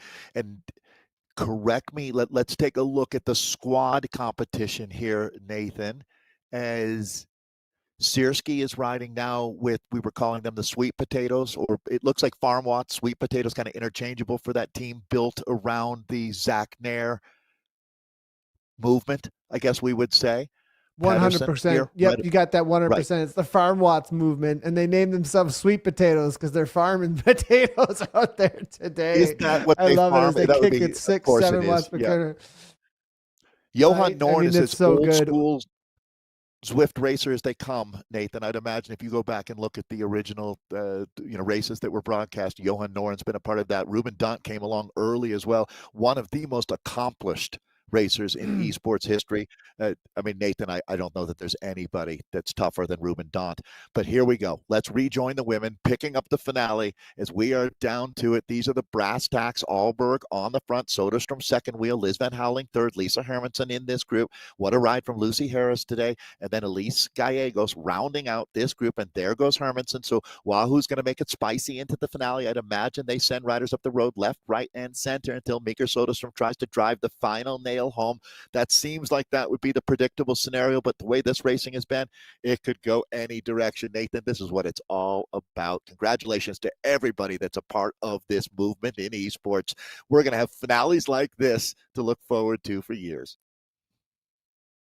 Love to see it. And it's going to be, it was Soderstrom with the first attack. Then it was followed up by Gallegos, I believe, and Hermanson with a little bit of an attack. Alberg now at 5.4. Now they've all settled down. It's the big question to be answered, right? How will this stick or not? And now what do we do? That's what they're going to keep on asking themselves until they just settle into the reality that it's going to be a heads up sprint. I don't know that we're quite there yet. We're almost there because there's only going to be 2 more turns and then you're into a full gas field sprint. Okay, I have to ask Becca what she thinks. This race to lose, that's my take, Nathan. What do you think, Becca? I still think Liz and Elise are gonna go out for it. This is a flat finish, and they have the total watts. I mean, I would say that Elise also has her disc wheel on, so if she can get up to speed, if she can accelerate, I think between Mika, Liz, and Elise, I'm gonna vote for Liz just because I said it at the beginning, Great. and I wasn't as familiar with all of the players, but that's my vote. Well, good. I love it. We don't want to agree on everything, do we, Nathan? We never have. No, Who's and your pick, I'm going to make a pick. I'm going for Mika. I think Mika has been sitting in long enough to maybe be able to take this down. It's going to be an interesting one, though. I don't know, though. I mean, look, it's been a while since I've called a race on these ladies specifically on Zwift either. So things may have changed, right? Who's the rider, who's the boss here is going to be a big question. Right now, Mika is like that cat looking at the fishbowl, ready to pluck one out, if you ask me. Setting right here is the perfect spot to be leading into this sprint. It's her teammates that we're talking about. Two Swedes.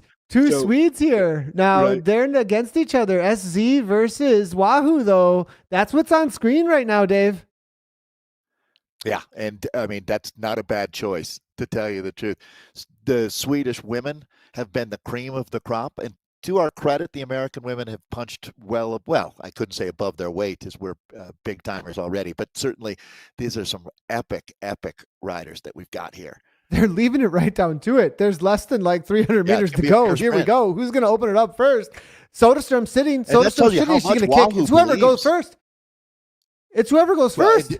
That's I really think at this point. Now it's Harris. Harris goes first. 11 watts per kilogram. Hermanson. Soderstrom with the kick, but it might be too late. I think it's too late. Well, I'm not sure that she can get across. Harris might just take this down because it's so late to the line. Van Houweling, maybe. They're neck and neck. Will Harris be able to hold on to this? Here comes Gallegos over the top. Mika Soderstrom trying to make it happen. Gallegos right at the line, but no. Lucy Harris makes it happen. Oh. She gets the jump. That was insane. I think it was Harris. Perfect. I think it was Harris. I do too. I would second that, Nathan, and that is all about the perfect timing. She caught them on that in-between heartbeat moment, timing that, threading the needle. We'll see what the results say. I think Gallegos made it incredibly close. I think it was Lucy Harris, though.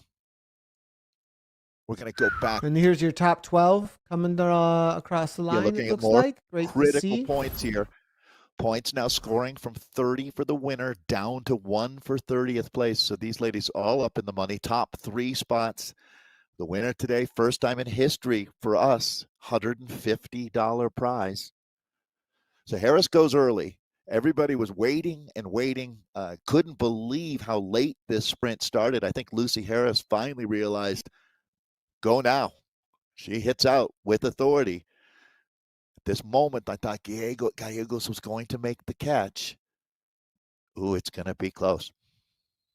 It is going to be close. It's going to be a wheel length. I think Harris held on. I think that she held on. We'll have to wait and see for the results. Everyone, you're going to have to hang out with us because we're going to go right into the men. We're not going to show the results at the moment. I know it's kind of odd, but because they're on top of each other, we're going to go right into the men's racing because there is a break on with Paul Thursky. Najal is able to be there. Dant got dropped actually for a moment. Interesting enough. That's how hard the racing has been, as we've got Norin and Dant on the chase behind. Dant now off the back. All right. This is going to be, there's no shelter in the storm for these riders. It's a Donnybrook going on. Johan Noren coming now. A lot of talent here. Yeah. Now, Ruben Nathan, with the Dant top of trying the to get show, we across. talked He's about. getting in. You see those orange numbers, Dave. He is trying to get across. He's getting into 60 kilometers per hour at this point, as well as Noren getting into the super tuck. These two now are going to have to work together because Sierski, he is on a mission. And this has actually been his forte in the SRC week in and week out. He's been trying to play a little bit of the Osborne Vink card. Now Dant goes right over the top of Noren and says, we got to keep moving here. Noren doesn't even hang on. Up into 62 kilometers per hour. They're bringing it back. It's only 5 seconds to Najal. And Najal may want these two with him, right? Like it may be in his favor to rather than chase Sierski alone. With this much racing remaining, absolutely, Nathan. I mean, Sierski benefits greatly if it's all individuals chasing him as it is right now, as nobody is relaying with other riders. It's every man for himself at the truest essence of that out here right now. Ruben Dant, though, with the throttle all the way open, I have no doubt that he's going to make contact with Njal Pedersen here. And if those two start working together, that, in my mind, is the worst case scenario for Pavel Sierski. Right? I mean, you get the three of those guys like pulling, and Sierski is just going to look back and go, okay, no thanks. That's enough of this. As Dant kicks again. Now, Dant's actually dropping Noren, though. So now we've got a whole different situation. Zhao's now made the catch. So this is a different situation now. Wow. Now Dant's going to be there. Noren going backwards.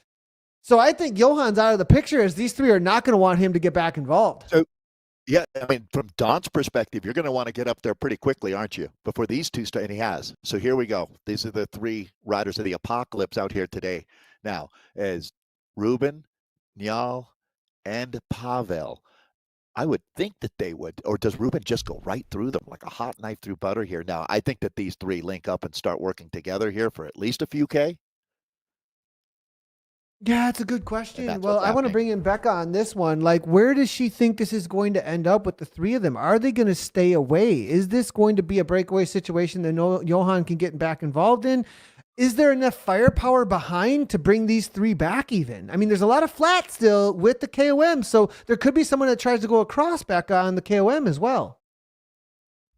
I think you will see somebody try to break in the KOM, and this is where I really watch women more than I watch men. And so my mentality is always, yes, work together. Why not? It's good for all of you. And I see men don't really fit the mold that women fit, which is maybe using their brains more than their bronze. And I feel like men have a belief in their ability to repeat efforts, to hold gaps, versus women, I think, are a little bit more conservative, strategic. And if it was me, I would totally be holding with these three and trying to work together, even through the KOM, because it's a top three position. Why would you not? It's a 27-second gap back to the group. I would be texting them saying, can we work together? That being said, seems like men are slightly different. I love it. We're slightly different. A little bit. I cannot argue with that at all. And I do think that these guys realize too, echoing what Becca is saying, and you're absolutely right, Becca. That I think that for them, they realize, hey, look, the three of us, if we can split this loot, well, that's a reasonable situation for me. I don't want to have Johan Noren getting a share of this as well. So it's for them really, I think, holding off Johan right now. If we all contribute a bit, we don't have to deal with him again, because that's not a desirable scenario. Johan is the odd man out, if you will, in this scenario, I think. Holding gap at 10 seconds, but the peloton is going to have Johan in their grasp shortly here, as it's Drygott taking some big pulls right now back there, Nathan. Ed Laverick is loving that. They're riding him right back up into the race. They're riding Zach Nair back into the race. Yeah, and that's Foudre punchers. That's really great to see, actually, from Foudre as they're kicking 7 watts per kilogram here. They're getting motivated at the front. And, you know, they may have been thinking about holding onto some energy for exactly this kind of a situation. They knew that perhaps it would be easier for them to sit in the group, use the draft up to this point, don't burn all the matches up and over the top. And if they start rotating with some of these riders behind, this is a huge group. And even if you are some of the best in the world, holding off a group of 20 to 30 guys who all have got 5 to 6 watts per kilogram to give is still going to be quite the feat. And if this group gets organized and they have a few riders from these squads starting to take polls in order to bring this back, it could put that break into danger. As strong as that break is, you're right, Nathan. There's still a tremendous amount of horsepower back in this peloton. So, yeah, it's going to be fun to watch here. We're getting down to it, too. Less than 10K of racing here with some significant sectors. My heart goes out to Johan today. That's for sure. But it looks like he's going to go back to the peloton. It's going to be about a 20-second gap between the group on your screen here and our leaders here. So it's not an ideal situation, but it's also that's touch and go, Dave. Isn't that such a touch and go number? 20 seconds at this point with only 10K, a little over 10K to go. Yeah, Nathan, the tipper for me, though, is the quality of the three. That's the big problem for this peloton. It's not 3 marginally good guys. It's 3 exceptional guys. It's 3 of the best 10 here is a good way to put it. Yeah, now this is going to be one of the sections where if you did want to try and go across through the sand, you can get a speed up. And it's going to be Hamlet. You see it on the right-hand side, 7 watts per kilogram coming from him. Now trying to maybe bridge up a little bit or at least bring something back. Sersky now on the front again at 6.3, trying to keep that speed high. If they don't have this infighting in that pack and they can really get some organization around this speed, it continues to stay steady at 20 seconds. And that's going to put a lot of pressure on these guys because right now they're looking at the KOM that's coming up, right? Najal's looking at the KOM. If he's pushing 6 watts per kilogram right now, he's not going to have 8 over the top. And some of these guys, they're going to be able to go monster watts over that KOM. This is going to be really a good study in the economy of how you ride this last 10K here. These 3, in my mind, the only way one of them is a winner is if they can ride together through this next 5K. And it seems like they get that. To tell you the truth, they're not quite cooperating, but they're not at each other's throats either. They're just coming over the top, keeping the speed extremely high, and the gap is going out a little bit. I mean, they've actually added a couple. Yeah, it's a really good point, time. Actually, Dave. Mm-hmm. Yeah, and so it's not the like fact a team that they're all in the money is something here too, right? They all win out here, and so. Unique scenario, isn't it, where they all really benefit by cooperating at this point. And I think that there's an understanding, Becca's comments ring true, right? Men race differently than women in a lot of cases, but I think that these guys, they all have this understanding that there is so much talent behind us that if we can't cooperate here for a little while, we will all lose everything that we've worked for. But if we can continue to pull through, Siersky's taking a long pull right now. It'll be interesting to see what happens the next time Daunt comes through for me, Nathan.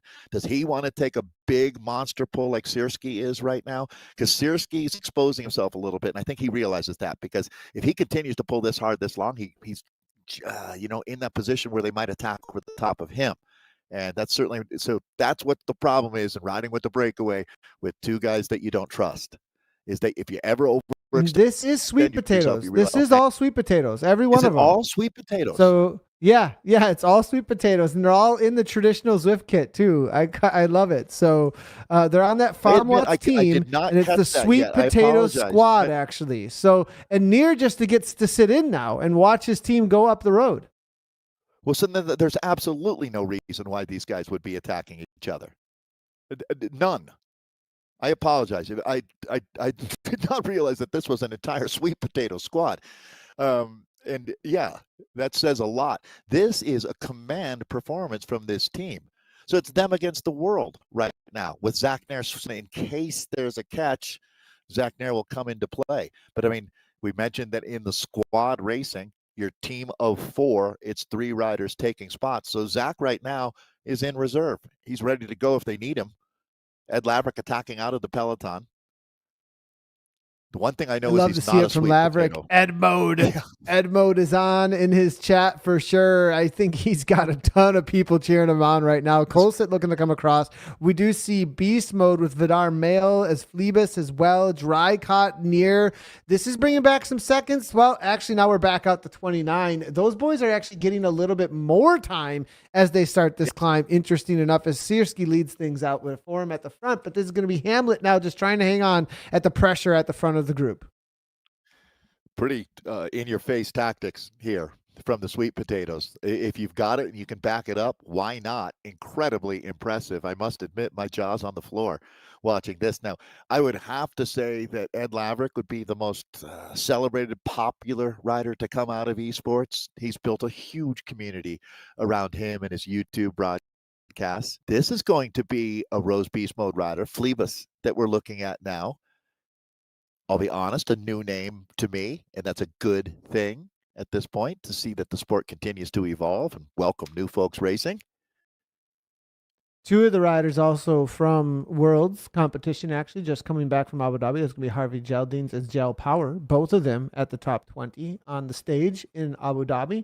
Great to see, but it's going to be Phlebas, who did not attend, actually, but he's on the attack and has got some solid watts. Mark Santo, also a really strong rider, racing week in and week out at the top level in SRC. So great to see him on this. But Phlebas looking to try and make a break. And Dave, I have a feeling that the pack is kind of starting to get a little bit reserved and don't want to put the work in for anybody else at this point. They're starting to think about the field sprint. And so you get these opportunities to make these breaks. Yeah, it's almost like we've got two races going on right now. I mean, in a different postal code, as they say, it's at 30 seconds now with 5K to go. Thereabouts. Looks extremely good for the sweet potatoes. That's good timing, as this is our last race before Thanksgiving, isn't it? So looks like they put it all together there.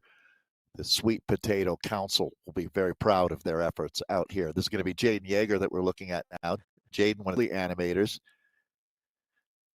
using the mirror and the cool hat to his advantage.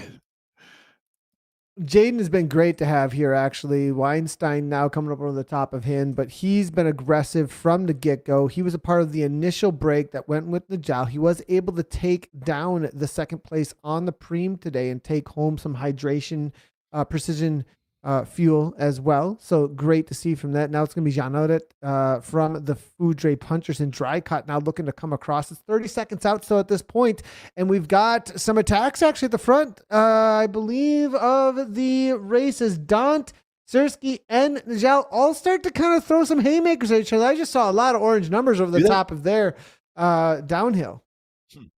This might be that classic moment, Nathan. We've talked about the individual element, the squad element of racing out here. But I think what's fascinating is at some point, those three start racing each other for the prize money that we offer.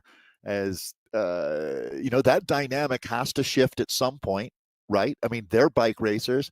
Eventually, they start racing against each other out here. I mean, at 100 meters to go, if they still have 15 seconds on anybody else, I think it's fair game, isn't it? What would your policy be on your team, Nathan? That you would race each other, right?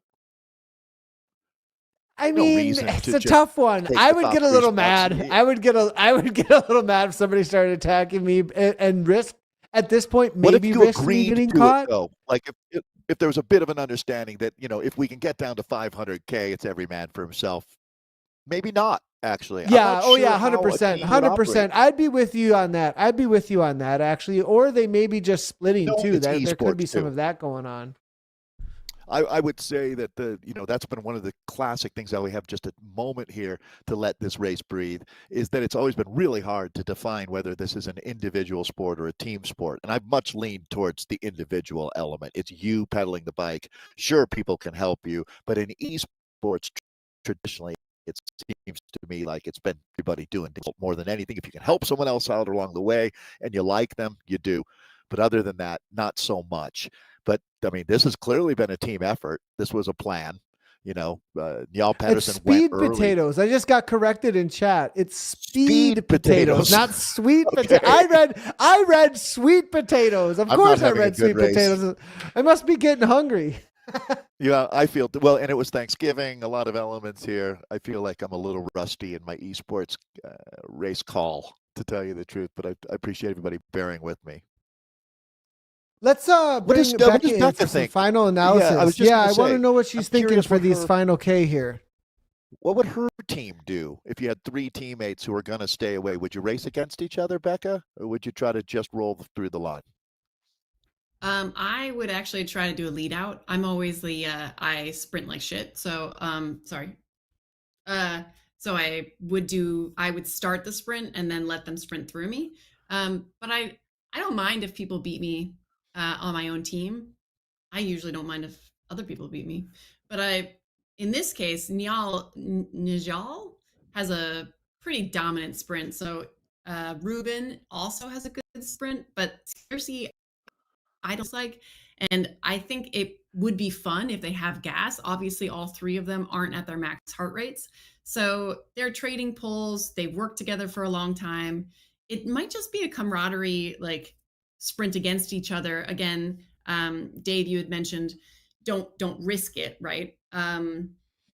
If it's down to the line, but I wouldn't be angry. I would just be, I think it would be fun between the team because they're obviously working well together.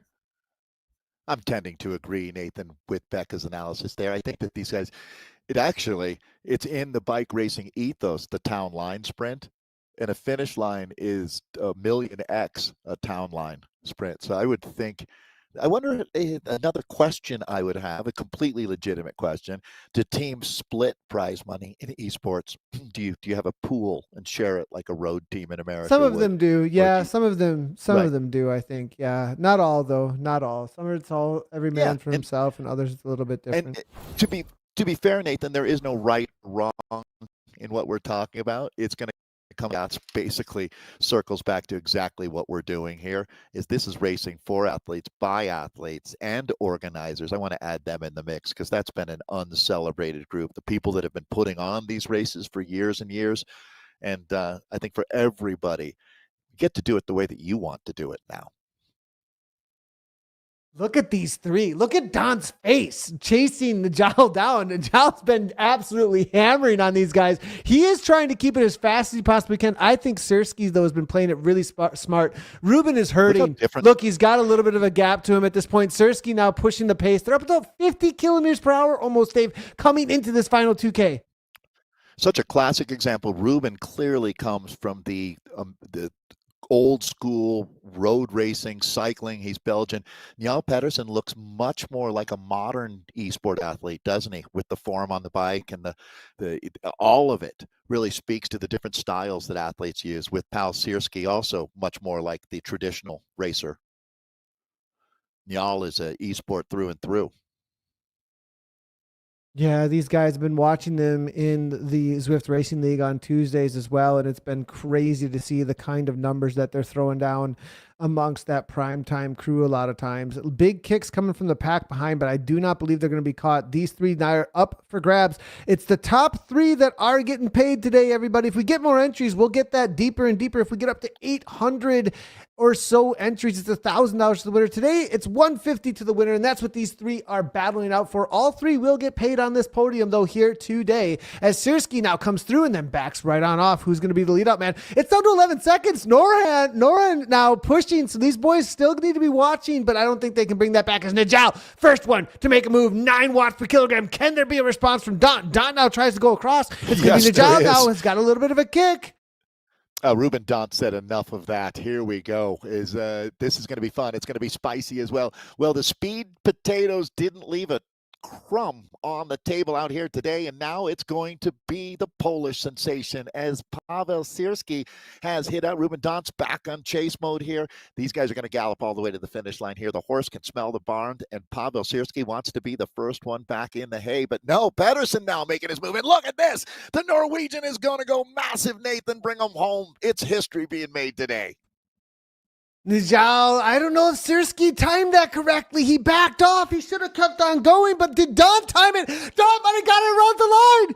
I think Don might have just barely nipped that. It's going to be so close. Oh, my goodness. But it's going to be Vidar Mail able to take down fourth. Thought it by Weinstein. What a ride by David Weinstein. Where the heck did he come from? Not a rider I was Jaden Yeager. expecting that all to be in the top 5. David Weinstein, that's a ride of a lifetime from him. That is huge. It really is so impressive. And Jaden Yeager, Nathan, holds on for a spot well up in the top 10 after animating things early. Let's go back and take a look at the finale. These are the men who made the race without any doubt. And this went back and forth, too. It was really interesting in the last 300 meters. I don't know at any point I thought anyone had it, Nathan. It was, well, Sierski, I think if he would have just continued on, but maybe there was just nothing left in the legs. I think he was thinking tactically rather than just keep it rolling because he had a gap, but maybe there was nothing there. What an upset there. Sierski backs it off. Njal, I think, has it. Then Dot takes the inside line. What racing all around. This has been so great, Dave. Prestige, season 1, race 1, it has delivered, hasn't it, Dave? 100%. I am so happy to see this all come to fruition this way. I do want to add, Nathan, that you can see racers are going to race. And obviously, those guys wanted to sprint and get the win in this historic first ever race 1. That's what it's all about, everybody. I am overjoyed to see this play out this way. Great job today, Damon, as well, with all the camera work there. Damon had a really tough job. There was so much action going on, left, right, and center. He nailed it. So well done, my friend. Yeah, it's been really great, actually. Becca, that was interesting at the end there. I mean, what do you think was going on with Paul Sierski? Like, I thought it was over when he went, and then like, was it timing? Do you think he just had no energy? Like, what happened there? I think he thought he was being cute. I think he thought he was like pausing to wait for the draft and then going. But I think that was a mistake. Again, it's his own teammates, so it doesn't really matter. But it definitely was. I think he had gas because he was able to accelerate after. And shame. Yeah, I'd have to agree with that. I think that he actually made a mistake thinking that he could jump in the draft again, and then there wasn't as much landscape left to work with any longer. Dave, it looked to me like it was just maybe just a mental, hiccup there about how much space was actually left in that sprint. There's one thing I've learned in my time in the sport of cycling. The second that you get cute, a Belgian comes and takes your lunch. And that's basically what happened.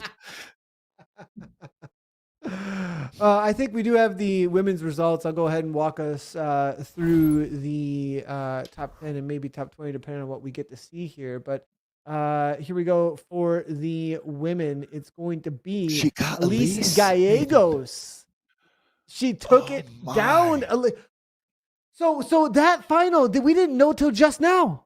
It was Lucy, we thought, but Elise Gallegos, just like we saw with Ruben Dott, this sprint, for those who are watching, learn from this because there is an inside line that you get a little bit of extra if you are in the draft right at the last moment. It's easy to come around that last second, isn't it, Dave? Yeah, no, absolutely.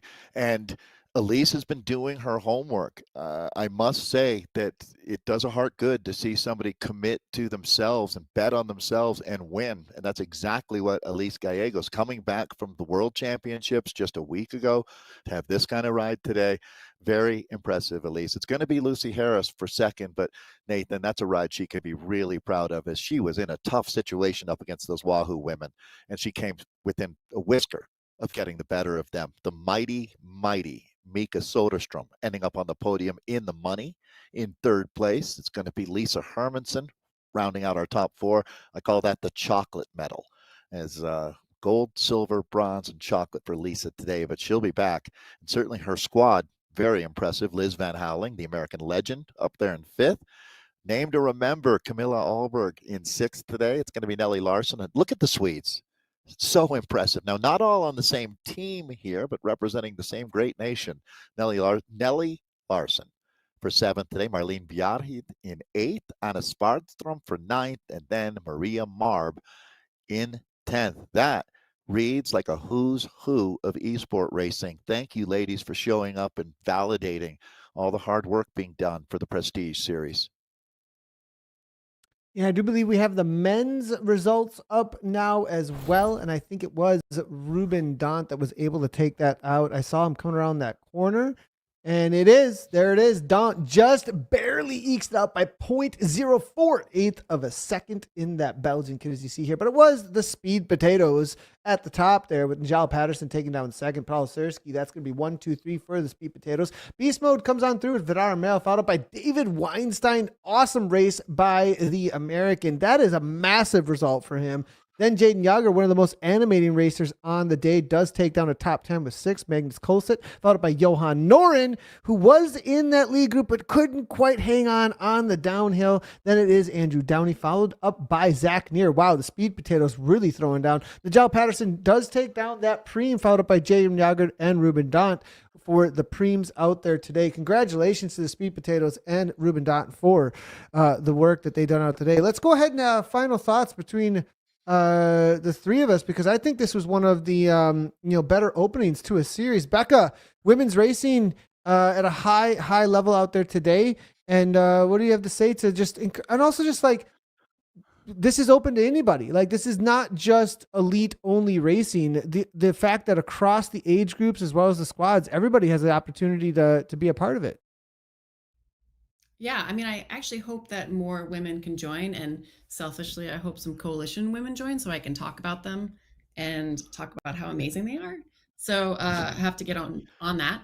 I thought it was great racing. I am surprised at the finish because obviously I had my my hat for Liz Van Houweling on, but I think it was interesting to see all three of them were pretty much lined up. They were progressing at the same point, and I think it just that comment that, oh, you need to be patient and wait for to react to somebody else going, and Harris really took advantage of that, and kind of it's the counterpoint of maybe sometimes you don't need to be patient. So I think the men's performance is very different, and I think as we go along, I'm fascinated to see what the strengths of each of these riders are. So I'm just learning that field, and it was a great watch. So all around entertaining for me. So thank you. Yeah, it's been great to have you on as an analyst as well. You got a great amount of insight here, Becca. We absolutely love it. Everybody, make sure to check out Becca's YouTube as well. Where can we find you on YouTube? Because you are doing those ZRL and some of these course recons prior to some of the other racing going on Zwift. I will tell you, Nathan, that I am pretty much a Luddite, and it is the most basic thing that I can actually put out publicly. And I only do it because there's no other women doing it. So I want a woman's voice to be out there. And so now that you've told everyone that it's there, they're going to be like, why can't this woman put graphics together? And it's just my name. So it's Becca Neeson. It's great, but really you're leading the charge, in a lot of ways for women, and you're part of the FCC and that whole collaboration that's going on there. And I see you doing that and celebrating that, part of the racing community. So we really appreciate the work, Becca, for sure. Dave, this has been absolutely awesome to be back in the seat with you and to be calling next to you on commentary. Any reactions to what we just saw? I'm just really happy, Nathan, to see that all the hard work being done by Dean and yourself and Damon is coming true, and the racers are responding well to it. This is a very special community. It means a lot to me. And last few months, it's been empty. So it really fills my passion bucket again to be back and getting to see this kind of racing, and so many familiar names and some new names as well. There's a lot to look forward to, and I appreciate everybody staying positive and supporting these efforts. We're all in it together here. Today was a landmark day for us, so let's celebrate a small win today. 100%. Well, celebrating the race today, looking forward to the next race number 2 happening in 2 weeks time on December 4th. Dave, we are on a familiar one, Innsbruck Ring, 35.2 kilometers for 3 laps with a preem on lap number 2 on the leg snapper. I mean, talk about a course that's a classic. We wanted classic individual racing, and I think with the hype of this one and looking forward to such a classic course, what a great second race in the Prestige Season 1. Yeah, spirits are so high, and I absolutely can't wait. And I have a feeling that there's a lot of good work has been done in the past, but there's something about what's happening right now that you want to be involved in. I have a feeling, Nathan, that the next couple of years we're going to see the best racing ever in the esports world. 100%. Well, everybody, you're not going to want to miss it. Dave, thanks so much for joining in the co-commentary. It's been absolutely awesome to have you here. And then with that, we'll say some final words for sign off here. Everybody, that's a wrap here for season 1 and race 1 for race 1 of season 1, not the whole season. We obviously have a few more to go. And I just want to give a massive thank you to our partners for all the talent that has jumped in here today. This has been 10 years in the making in some ways, and I'm so excited to be here and to be launching the Lead Out platform for all the organizers that are out there in the community. Please contact us. Let us know if you want to do some stuff like you just saw, because that's what we're here for, is to serve you, to serve the teams, to serve the racers with our vision for esports. Thank you to Verge Sport, Precision Fuel and Hydration, Alex Cole Coaching, and ZMS Esports Studio, as well as Dean and the whole crew over at Restart for helping to put this together. The organizers and the partners are also what are powering this, as well as the athletes. If you race today or you want to get involved for next time, head to leadoutesports.com. You can find the provisional results, future race entries, and a full schedule for the rest of the season will be coming very soon. We have some awesome announcements. We just got to hold off and not hype too much, but we've got some great stuff coming in just a couple of weeks' time beyond just what's happening with Prestige. Prestige is community-powered racing, and the more you show up, the bigger that this sport becomes. If you're a race organizer, like I said, out there looking to host your own event or bring your series to Prestige, reach out through Lead Out as well. There's contacts right on there. Sign up to the newsletters. Let's keep building this together. Thank you for tuning in. Thank you for racing. We'll see you back here for race number 2 on December 4th. Have a great day, everybody. And that's it. And great to have Prestige Season 1 officially kick off. As always, everybody, great to see you. And I'll do a Zwift for sign off right on.